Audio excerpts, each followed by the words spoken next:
Infinity with Vijay. In this video, we are going to discuss about the keynote of the chapter Statistics. The mean for grouped data can be found by, there are various forms. First form, the direct method, x bar is equal to, what is the formula? X bar is equal to sigma f of I xi, sigma here, summation, this I runs from 1 to n divided by summation I runs from 1 to n f of I, where I runs from 1 to n and f is the frequency. Next, the assumed mean method.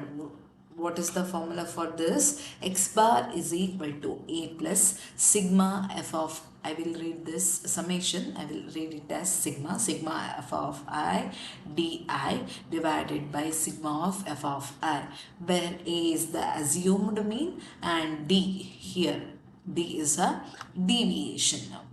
This is the method, the assumed method here. This is present, this is assumed mean method. Okay.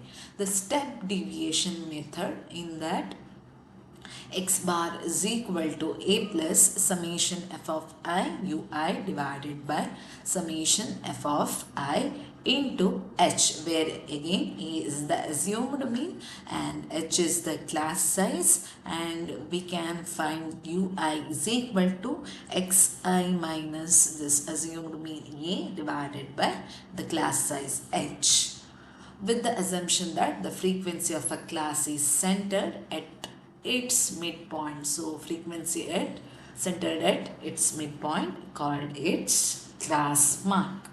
Next, the mode of grouped data can be found by using the formula mode is equal to L plus F1 minus F0 divided by 2F1 minus F0 minus F2 into H, where L is the lower limit of a model class and H is class size and F is the frequency 1, 2, 3. Okay, where symbols have their usual meanings.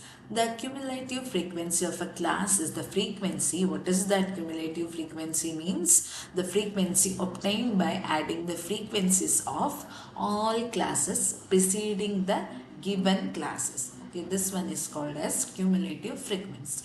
The median for group data can be found by using the formula median is equal to L plus n by 2 minus CF whole divided by F into H, where H is the class size and L is the lower limit of a model class.